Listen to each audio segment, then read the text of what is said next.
Our Almighty Father, you are great and glorious. You are the all-powerful, the all-knowing, the all-seeing.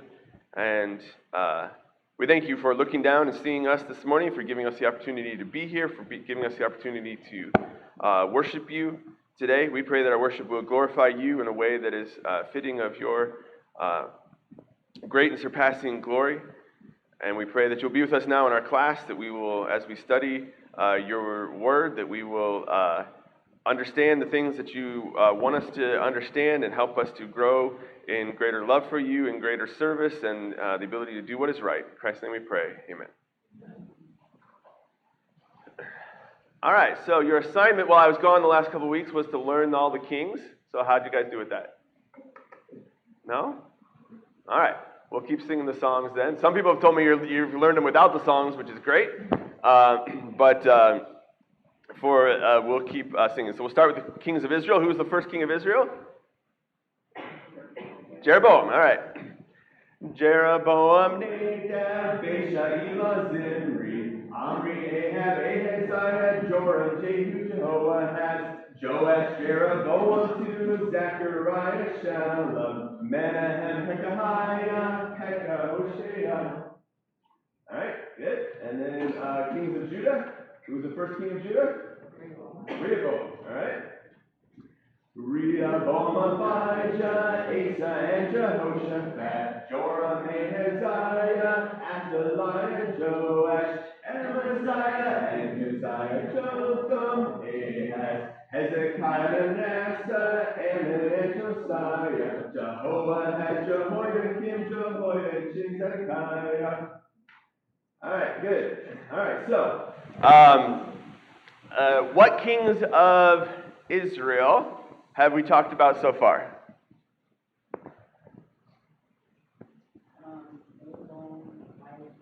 That's Judah.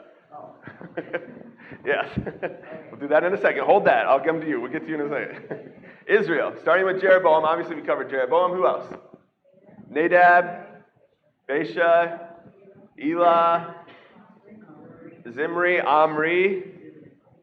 Yep. Ahab, Ahaziah, and Joram. Okay, so we've been talking about all those specifically lately. We've been talking about Joram, but most of the focus has been on who during Joram's reign? Well, okay. Who else? Not the king. Elisha, right? The prophet. Okay, so Elisha has been specifically kind of dealing with Joram the way Elijah specifically dealt with who? Ahab, his father. Okay. All right. So so we've been talking there about the family of Ahab with his sons Ahaziah and then Joram. And then in Judah, what kings have we covered in Judah? Rehoboam. Yep. Asa and Jehoshaphat. Okay, and that's really it. All right, just those four kings. So as we've talked about, more stability in Judah. That's about to change. All right, and then so we'll talk about this morning. Then we'll start talking about Jehoshaphat's son Joram. All right. Okay, so we're going to pick up then in 2 Kings chapter 8. Still talking really about Elisha here. So a couple more stories related to Elisha. And so, again, that I don't know why that happens. The Elisha and dealing particularly with Joram of Israel. All right. So, in the first part of this story, then as we come in chapter 8 and verse 1, it talks about Elisha had said to the woman whose son he had restored to life. All right. So, who is he talking about there? What woman is he talking about there? The Shunammite, okay, and where have we seen her before?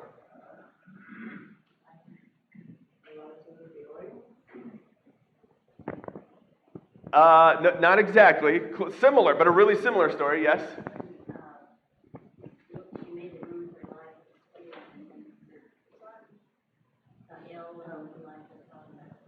Elisha brought her back to life. That's right. Okay. So this is the story with Elisha. Elisha has dealt with the Shunammite woman before. Again, Very similar story. Elijah had a similar story, right? But this one's a little bit different. All right, back in chapter 4 here of 2 Kings, she built a room, as mentioned, for Elisha to stay. And then so Elisha was like, well, what can we do for her? And ultimately, she was childless. So he gave her a son. Okay? And then as mentioned, the son became sick and actually died. And Elisha resurrected her son from the grave. Okay? So all of that happened back in chapter 4. The next thing that happens, if you go back to chapter 4 and verse 38, the next thing that happens is it tells us there's a famine in the land. All right? And that's when Elisha has the story where he's dealing with the sons of the prophets and he purifies the stew and so on. Okay? So we're told there was a famine. Now when we come to chapter 8, we're told that Elisha had told her about the famine to come and told her to go elsewhere so that she could survive the famine. Okay, so he basically saves her in that way as well. So where does she go? At Elisha's warning, where does she go? Yeah, okay, so she goes to Philistia. She spends 7 years to avoid the famine. Okay, and now, so it says she did according to the word of Elisha. So the 7 years are over and she returns now, but what's the problem? Yeah, she wants her land back. Now, it's interesting, we were told about her husband back in chapter 4. He doesn't appear in the story here. And back in chapter 4, it mentioned that he was old. All right, so we could surmise, it doesn't say, but we could surmise that possibly her husband has died during those 7 years. Okay, so now she comes back, and she's the land that she had before is not hers. And again, we're not told exactly what happened there. Could be the king took it, or someone else is living there, or whatever, but she is going to ask for her land to be returned to her. All right? Now, so when she comes back, what is going on?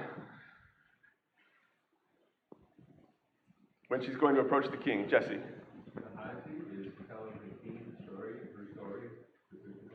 Okay, so Gehazi is talking to the king. When did we last see Gehazi?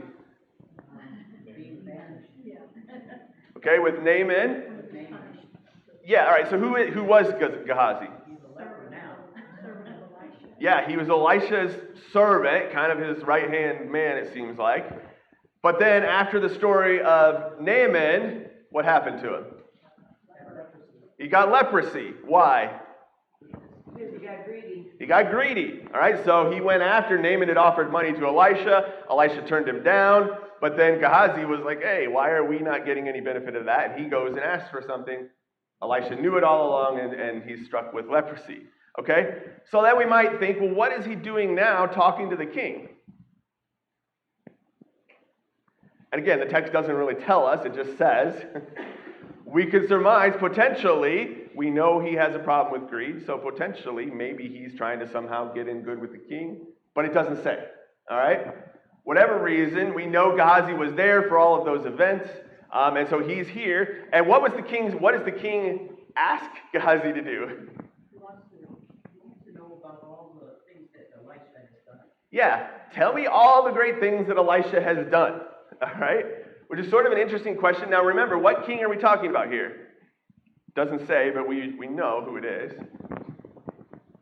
Yeah, this is Joram of Israel, okay? And he's asking Gehazi to tell him about all the great things that Elisha has done. So that's kind of interesting, right? Now remember, Jehoram, what kind of king was Jehoram of Israel?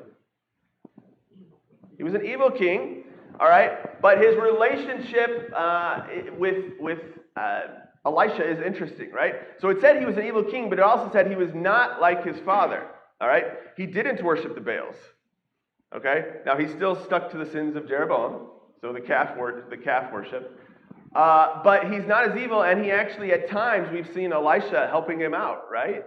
Right? Remember back in chapter 6, where there's the great story there where Elisha can see what's going on with the king of Syria and he's telling the king of Israel all his moves, right? Everything that's going to happen, and then you have the great story there where he can see the army of God and the chariots of fire and all those things, and then he shows them to his servant. One of the absolute great stories of the Bible that we should be telling over and over. But anyway, the point is, at times, Jehoram and Elisha kind of work together, and it's interesting to see here that he really wants to know all the great stories of Elisha. Yeah.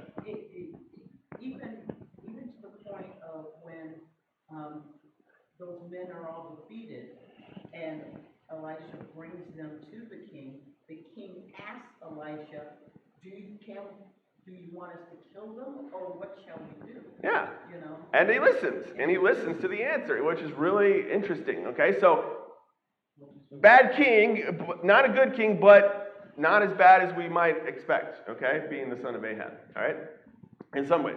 All right, so he's there recounting all the stories of Elisha, and right as he gets to the point where he tells the story about the Shunammite woman and resurrecting her son and all that, what happens? She walks in to ask for her land back, all right? So it just so happens that she walks in right as Gehazi is getting to this point of the story, okay? And so Gehazi says, oh, here's the woman right here. Here she is. And so the king asks, like, hey, is everything he's telling true? And she says, yeah, that's exactly how it happened. And so what happens? He gives her her land back, all right? So King Jehoram restores her land. So again, interesting that he would do that. Again, this does basically follow the law, all right? So the law talks about people should retain their land, okay? Go back to Deuteronomy 15 and the restoration of property and all those things. So again, those aren't necessarily exactly this fact pattern, but based on the way the law of Moses worked, you would expect that's what should have happened, right? It's the right thing to do, and he does it, all right? So again, we see, well, go ahead. I think it's interesting that he says that the instruction is to give her all the produce of her land from the time that she left to go to the land of Philistia to now. Mm-hmm.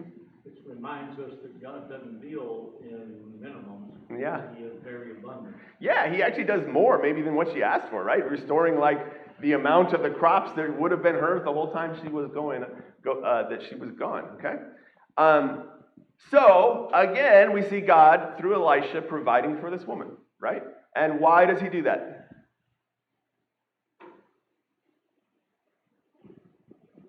I mean, the text doesn't say, but if we go back to the previous story, yeah.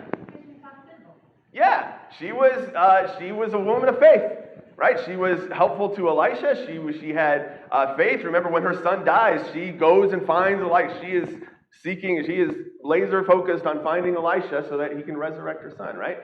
Yeah.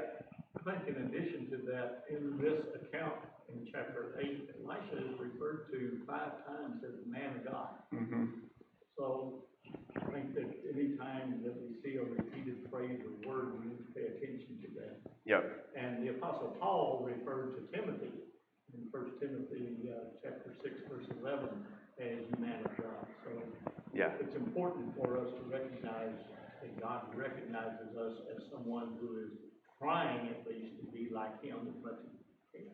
Yeah, and in particularly in these cases, this man of God designation at this time is generally focused on the prophets, right? So if you have faith in the man of God, it's faith in what he can do through the power of God, right? Somebody have a hand? No? Okay. All right. Anything else on that part of the story? All right. So the next section then, kind of the scene changes a little bit, and we see that Elisha, it says in verse 7, goes to Damascus.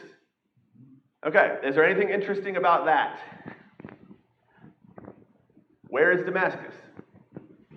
Syria, all right? It's the capital of Syria, all right? So this is outside of Israelite territory, and in fact, it's the capital of the nation that has been the primary enemy of Israel for the last several chapters, right? Okay. What else? Anything else interesting about that? Yeah. You want to go New Testament, Paul saw Jesus on the road to Damascus. Okay, yeah, so Damascus is going to stick around for a while. Yeah, good point. Okay. Again, if you go back to chapter 6, the story we were just talking about, Ben-Hadad tried to kill Elisha. Right? So again, that story where Elisha could see what was going on with the king of Syria, that was Ben-Hadad. And Ben-Hadad's response was to try to kill him, right? To come down and surround the city and try to kill him. And that's when, Elisha could say, well, who's with us is more than with them, and just show his servant the chariots of fire and all that. Okay? But So Ben-Hadad has wanted to kill him, and now here's Elisha just waltzing up to Damascus, okay? And the point is going to be that he has a job to do, and we're going to see that in a minute, okay? Okay, so it happens at that time that Ben-Hadad is sick, all right? And so it's told him that that the man of God, Elisha, is here.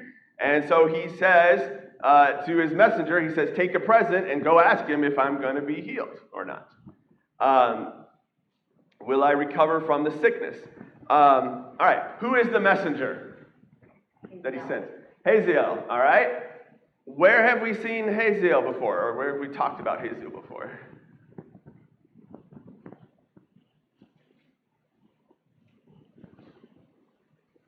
We've seen that name before. I guess we didn't see him, but yeah, Jesse. Well, Hazael was, he was supposed to be anointed king earlier by Elijah. Yes, all right, so all the way back in 1 Kings 19, remember when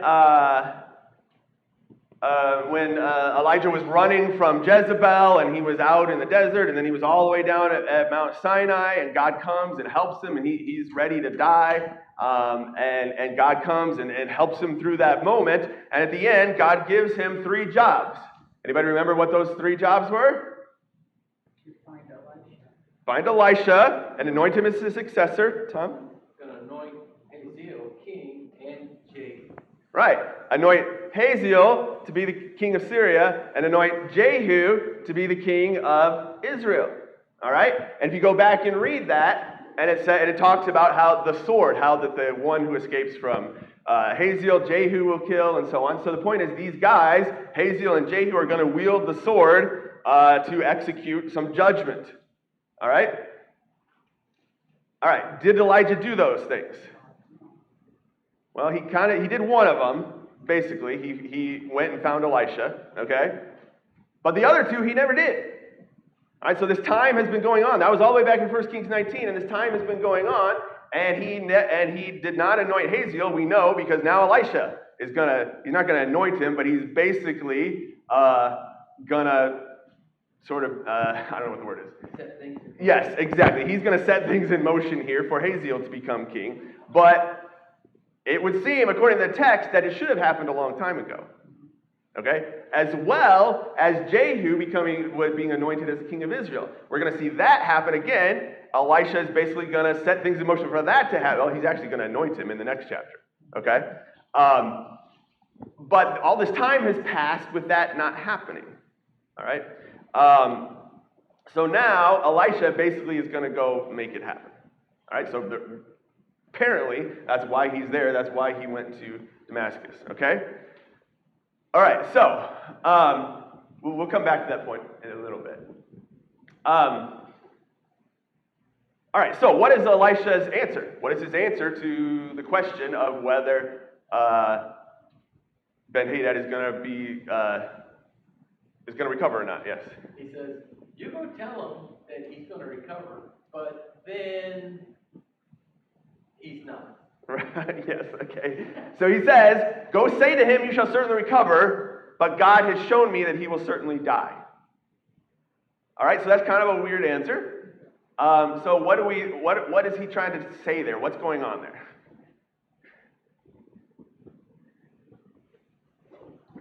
That the illness won't kill him, but something else will. Okay, yes. So when we see then the rest of the story, that seems to be the basic point, okay? In one sense, it kind of looks like he's telling him to go lie to him. At any rate, that's kind of how Hazael interprets it and takes it and does it, okay? But what really is good, but you can see there, in some way, he's saying, it's like, you would recover from the illness, but you're going to die, not from the illness. He's going to be killed, okay? Yeah. I have a question about all this. Okay. You said Elijah, we have to do those other 2 things. Well, how does the fact that Elisha has a double part of the Spirit, how would you explain that part?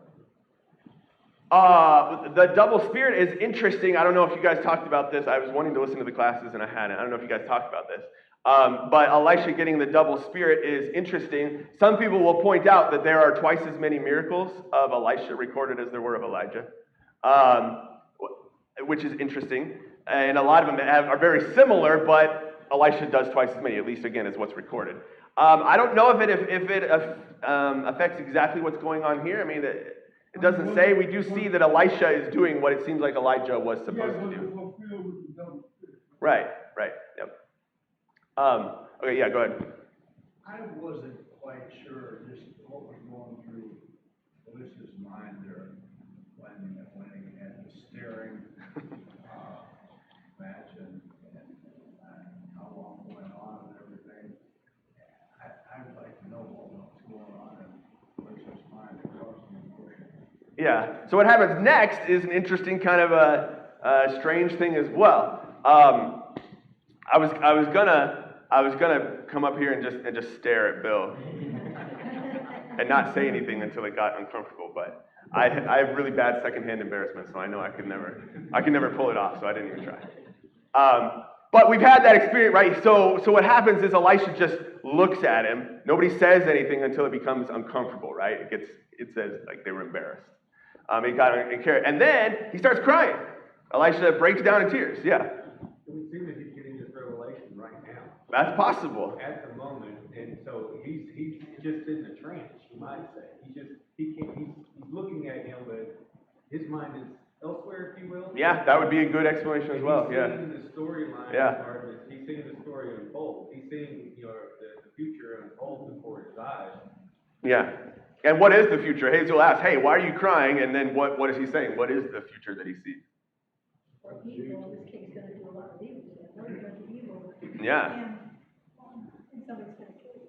Yeah, he sees the suffering that Hazael is going to inflict. When he becomes king, he's going to inflict suffering, okay? And so he talks about setting fire on fortresses and killing their young men and dashing pieces their little ones and ripping open the pregnant women. Like, he sees that, and so this is a very powerful, this is a lot of suffering, okay?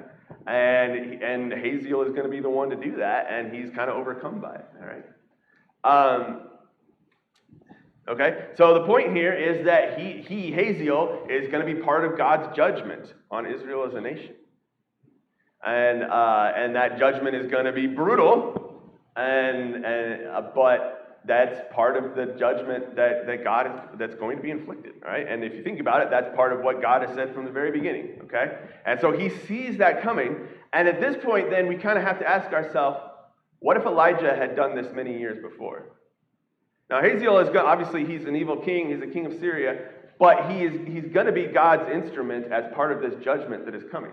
And we think about, so we've had this, God gave Elijah these two jobs that weren't done. There's another thing that's sitting out there that's kind of an open-ended that hasn't happened yet, and that is the judgment on Ahab's family, right? Ahab himself died in the battle, but the judgment was on his family and all his offspring, and they're still out there, right? They're still king of Israel, and they're about to, infect and become a problem for Judah.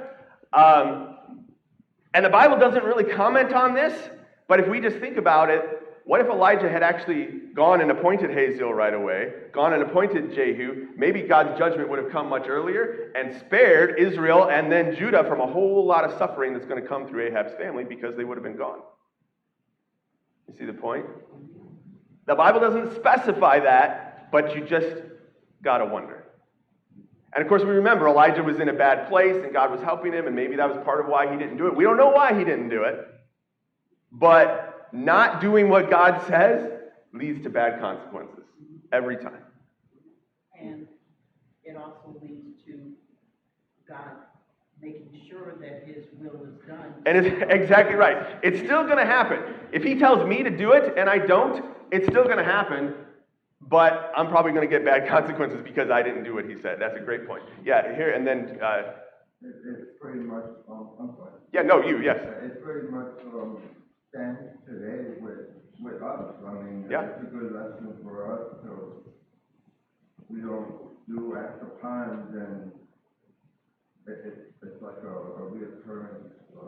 Exactly right. Exactly right. And we wonder why all these bad things are happening to us. Well, Yeah, great point, Jesse. It almost makes you wonder, Elisha had such a bad experience conveying the message. I wonder if Elijah saw the same thing that maybe will stop. And we don't know. But. Yeah, it doesn't say. I wish we knew. Yeah, go ahead. Elijah was still caught up in the air, even though he didn't, fulfill those two. So we're saying. Oh yeah, absolutely. Yes. He was, yes. That's a great point. And, for whatever reason, it doesn't seem like that affected God's ultimate judgment of him, right, as a righteous person. Obviously, Elijah was a man of God and did all kinds of great things. That's a great point. But sometimes, even people of God, us, we want to be people of God. We want to be judged well, and God will. But even then, when we don't do what God says, it has bad effects here. Even if our ultimate judgment, God is merciful toward us, it still affects our lives in a negative way here. Yeah. There's such a difference between Elijah and Elisha. They're two different people. Yeah. Elijah, he could be easily afraid, but scared. Elisha, nothing scares him. He just goes and does whatever God wants him to do, like going up to Damascus with a guy who tried to kill you. Yeah. He just does it. Yeah, and it is interesting. You're right. They are different people, and they react differently, and it is interesting to see their characters. We get them mixed up a lot because their names are so similar, and they do a lot of similar things, like we've already said. Sometimes we get their stories mixed up, but they as people are quite different. And I'll just throw this out there. We don't have time. I don't know if you guys talked about this at all again, but there is also a type in the scripture between Elisha and Elijah. I don't know if you guys talked about this, but when you come to the New Testament, who is Elisha compared to? No, I'm sorry. Who is Elijah compared to? John the Baptist, which makes Elisha Jesus. Okay? So there's a comparison there, and there's a type, and it's not today's lesson. We don't have time, but that's interesting to think about if you go back and look at their miracles, specifically with Elisha. So many of Elisha's miracles are very similar to the miracles of Jesus. Okay? So I'll just throw that out there and then walk away from it. Yeah, all right, there's two, Joel?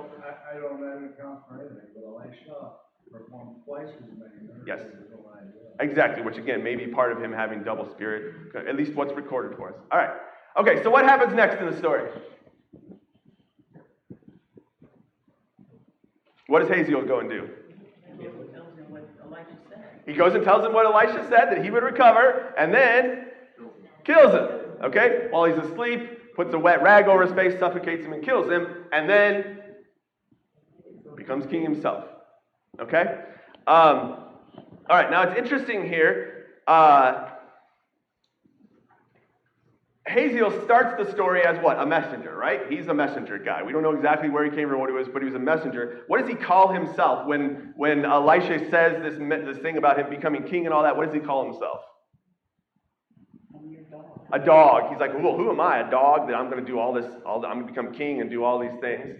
Okay? It is interesting, though, but by the end of the story, he is king, and we know from history, Haziel becomes basically the most powerful king that Syria has. Right? He becomes very powerful, and so he's well recorded in history. All right, so this is him. This is an ivory carving of Haziel, who is but a dog, but he becomes like the most powerful king that Syria has. All right, and becomes a very powerful ruler. And it's interesting. This is a statue of Shalmaneser III, who is king of Assyria. All right, so not Syria. This is Assyria over in the east, Mesopotamia. But he recorded on this statue, there's also word carvings and things that have words. He recorded the event of Haziel becoming king of Syria. All right, and he said, Ben-Hadad, their name for him was a little different, but Ben-Hadad passed away, and Haziel, son of a nobody, took his throne. Isn't that interesting? You see how all these things, like the Bible, lines up and is right every time? This is a lot like we see in the Kings and the Chronicles, right? Where it talks about the king and when they pass away, or when they become king. Ahab, son of Omri, became king. Same thing. They have these Assyrians, and they have chronicles too, and they're chronicling the same thing. But look what they said: Haziel, son of a nobody, took his throne. This guy was a nobody, just like he said, just like God said. Okay, but he becomes very, very powerful, and he will come back in the story. All right? Okay. Moving on. All right, so moving on then to Jehoram of Judah. All right, I'm going to go here real quick. Jehoram of Judah. All right, so here we start running into problems. We talked about this earlier, where we have names and we have the two kingdoms going at the same time, and we have different people. This is one of those cases where you have different people with the same name, and in this case, we've already talked about Joram of Israel. Now we're going to have Jehoram of Judah. All right, two different guys, two different kingdoms, but same name. And sometimes they're called Joram, right? Just Joram, but it's the same guy, right?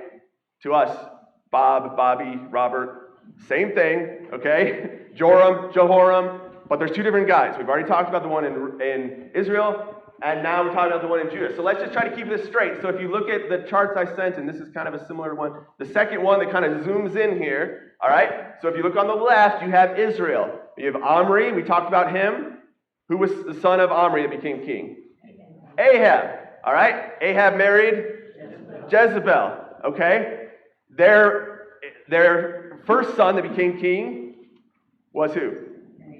Ahaziah, okay, over on the left. The next king of Israel was Jehoram, who is his brother. All right, so not the son of Ahaziah, Jehoram's brother, another son of Jezebel and Ahab. All right, so that's what we've seen so far in Israel. Meanwhile, on the right, on going down Judah, we had Asa. Good king or bad? Good king. His son, Jehoshaphat. Good king or bad? Good, but one fatal flaw was what? He kept aligning in different ways with Ahab, right? So there was a military alliance when Jehoshaphat almost got killed, and that's when Ahab was killed. There was a marriage alliance, okay, which now we're going to be told wasn't Jehoshaphat himself, but was his son Jehoram, who was married to the daughter of Ahab and Jezebel. And then later on, we're going to find out her name was Athaliah. All right, so we're kind of putting things together here that we haven't even seen yet in this chart, okay? So, Ahab and Jezebel, in addition to Ahaziah, Jehoram have a daughter named Athaliah. That's the daughter that Jehoshaphat made a marriage alliance to his son Jehoram. Okay? Bad mistake. And we talked about that, the problems that it caused. Now it's going to keep causing problems, okay? And it's going to cause big, big, big problems. So basically what's going to happen is the wickedness of Ahab's family is now going to infect Judah because Jehoshaphat brought it in with a marriage alliance. All right? And was God happy with that alliance? He wasn't. And now we're going to find out exactly why. Okay? All right. Now, just to complete the story, we'll go on to some of the others later. Jehoram's son is going to be Ahaziah. Okay, so again, the same name as Ahaziah of Israel. Jehoram's son in Judah is also going to be named Ahaziah. All right? So we got to keep these names and pictures straight, and that's why I kind of handed out the charts, because for me it's like, I'm looking at the Bible and I'm looking at the chart, and I'm like, okay, who are we talking about, right? Because if you say Jehoram, are you talking about Jehoram of Judah or Jehoram of Israel?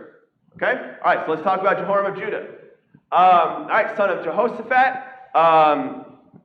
Okay, by the way, just to point out, the same names may not be a coincidence because it's the same family, right? And it's an alliance. And at the very least, it's probably a literary device to point out that Judah is going to become a lot like Israel at this point. They have the same names, and they start doing the same stuff. Okay?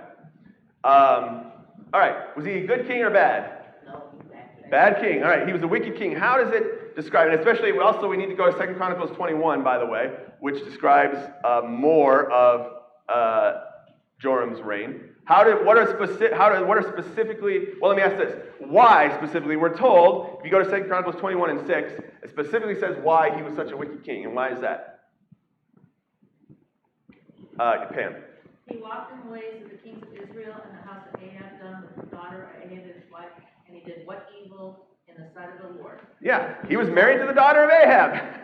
And so he became like Ahab.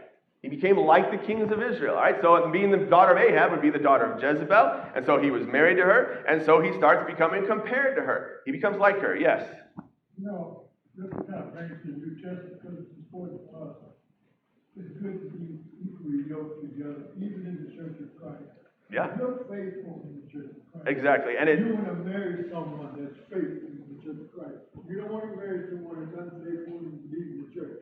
Exactly, from the beginning, right? From Genesis, we talked about it over and over. It just keeps coming back up, right?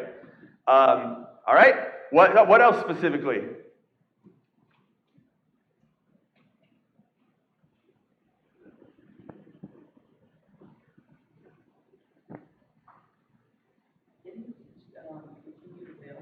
Yep, all right, so he makes the high places and the idolatry of Israel. All right, the Baal worship from Israel, he imports it, okay? From Israel, now it's into Judah, okay? All right, so again, as we've already said, the evil is infecting. What's the first thing he does when he becomes king? Kills all his own brothers. Okay, well, why would he do that? So they want to take his throne. Yeah, so he gets rid of the rivals, but they're his brothers. And his dad, Jehoshaphat, specifically made him king. Now, he gave blessings to these other brothers, it talks about. But he was the oldest. It made him king. There really isn't any rivalry that it speaks of, but he kills them all. Okay? All right, so extremely wicked king. And the only reason it specifically calls out, the only reason God doesn't destroy Judah now is why? He made a promise to David. Same thing he's kind of said before, but he's got a promise to David, and that promise was not dependent on faithfulness, and so God's going to keep that promise. But Jehoram is bad enough that the insinuation, at least, is that otherwise God would be ready to be done with these guys. Okay. All right. So God starts sending judgment on Jehoram. So what happens in his kingdom? Okay, so the Edomites revolt. It specifically said back in 1 Kings 22 that his father Jehoshaphat had placed Edom into subjection. Right? You can go look at 1 Kings 22:47. So now they revolt. And Joram kind of goes out to try to get them back, but fails, and so they revolt. All right, what else? The Philistines. Okay, yep, it also tells us Libnah revolts. All right, and specifically says because he forsook God of his fathers. So God is doing this because he's not faithful. All right? All right, so, and then we'll talk about the Philistines in a minute. So then who shows up? Well, it doesn't exactly show up. Elijah sends a letter, all right? Does that sound weird to you? Why? Yes, okay. In the story, Elijah's gone. All right, I'd say he's dead, but he's not. He's gone. He was taken up, right? He's gone. All right, but I'll just go through this quickly. So it seems weird to us, but it's actually nothing miraculous going on here. The reality is Elijah is still alive. Remember, we've talked about the story is jumping back and forth. And what that means is when the text talks about a king, it talks all the way through the life of that king and finishes his story, right? So he's finishing all these stories of the kings of Israel, Ahaziah and Joram, and now it's going back and picking up Joram of Judah, and in doing so, it kind of goes back in time to talk about Joram. And so the very end of Elijah's life actually crosses with the beginning of Joram's life. All right? So it seems like maybe something miraculous is going on, but really not. All right? And I'll just say that, and if you want me to prove it to you later, we can do that later. All right? Okay, so what does Elijah say?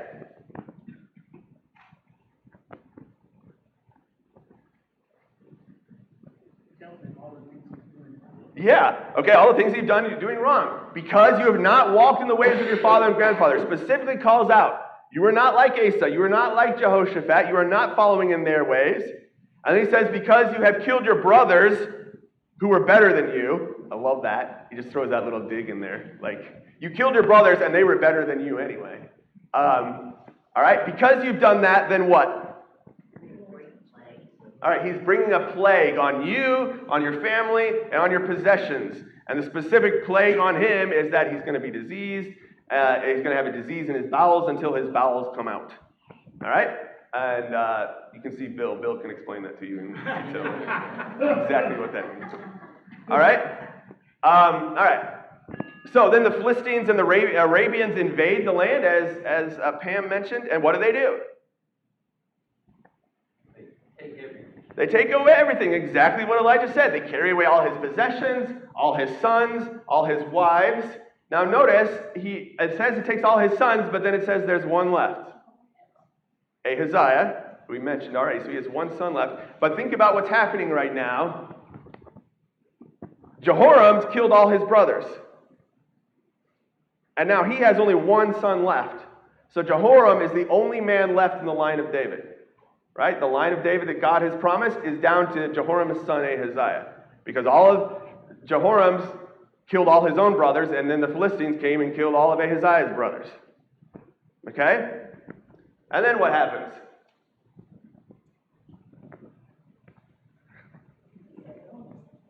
Yeah, exactly what Elijah said again. God strikes him with disease in his bowels. And notice for 2 years, it says it was 2 years of agony with this disease in his bowels until his bowels came out and he died. All right? Not good. What's the people's reaction to his death? They didn't care. Didn't care. They didn't care. They don't set the fires that you would normally set. They don't bury him in the tomb of the kings. And it specifically said he died to no one's regret. How would you like to have that on your tombstone? She died and nobody cared. Okay? And why would they? Everything's going terrible, right? They're getting invaded. Things are going bad. He's not serving God. They're not sad that this guy's gone. All right? I just put this up there again to point out, if you look at the line on the right, Jehoram, no brothers alive. Ahaziah, no brothers alive. So this thread that we've seen all along is kind of, it's in a very precarious place, right? And it's going to get more precarious. All right, so then, next king is Ahaziah. All right, so his son becomes king. He only reigns for 1 year. And what kind of king is he? Also wicked, all right? Did the same thing. And why? Did the same thing. And why did he do the same thing? The text specifically says.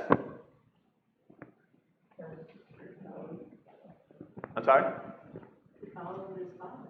He followed his father and his mother, specifically, who was Athaliah. Yeah, and specifically says she was his counselor. Remember, he was what, 21 when he becomes king? And so his mother is counseling him, and his mother is the daughter of Ahab and Jezebel.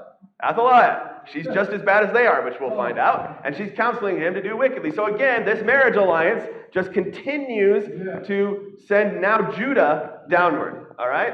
He was evil in the sight of the Lord, like Ahab. They were counselors to his undoing. And he aligns with Jehoram of Israel. All right?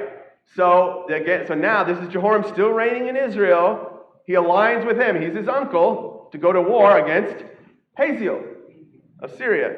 Okay? We're not told much about that war, except apparently it doesn't go well for Israel or Judah, because Jehoram of Israel, is injured, and so he returns home. He goes back to Jezreel, and Ahaziah follows him. And then the text tells us there, this is chapter 22 and verse 7, that this was ordained by God to cause Ahaziah's downfall. Now understand what it's saying there. Ahaziah is the king of Judah. All right? Now, because we're running out of time, this battle occurs at Ramoth-Gilead. Another battle that occurred at Ramoth-Gilead, if you go back and look, was the battle where Ahab died. And another similarity, again, Judah and Israel were aligned in that battle. Remember, that's the battle where Jehoshaphat aligns with Ahab, almost dies, but Ahab dies because God had ordained that Ahab was going to die. But at this point, notice, God is setting up this for the death of Ahaziah. And the point is, at this point, Judah's kings are actually more evil than Israel. Remember, Jehoram Israel wasn't good, but he wasn't that bad. He kind of actually does some okay stuff. Judah is just following Ahab's line to the pit. And so the reality is they're both going to die. We're going to see that on Wednesday. But God is setting up specifically for Ahaziah to die because God has had enough of this. All right, this has gone on long enough, and God is done. All right, time is up. 2 quick comments here. It just shows you that the evil influence of Athaliah had more power to destroy. She wasn't actually in power, but she actually ended up destroying Judah more than the other kings. Exactly right. She was the one with the influence. Yep. All right, so applications. God draws near to those who draw near to him. The Shunammite woman is continually blessed by God, whereas Jehoram and Ahaziah are repeatedly cursed by God. Okay, same thing we've been seeing over and over. Shall we help the wicked and love those who hate the Lord? Who did God say that to? Jehoshaphat, when he first made the marriage alliance, and then when he went into the battle alliance. Do you think he meant it? And now we see why. Was God serious And we talked about Corinthians and all the New Testament passages that say the same thing to us about not being aligned with those who are evil, not having a partnership, not having a fellowship with those who are evil. All those things, because those things, it causes immense pain and suffering, and it's still continuing on. All because of Jehoshaphat, who was a good man, but made several really bad decisions, all related to the same thing. And it keeps causing problems for Judah. Okay? The faithfulness of your parents or family will not save you. Did Jehoram of Judah have a good dad and grandfather? Yes. Did that save him? Why? He didn't follow in their ways. It matters if you serve God. If you have faithful parents, faithful family, faithful grandparents, that is great. That is an amazing blessing. But it's only going to matter to you if you follow God yourself. Okay? And the kings over and over again are going to show that to us, and this is one of the clearest. The text specifically calls out, you did not walk in the ways of your parents and your grandparents. All right? Good. All right. Wednesday, we will study chapter 9 and 10, and then a little section in 2 Chronicles there of Jehu. So Jehu is going to become the next king of Israel. Thank you.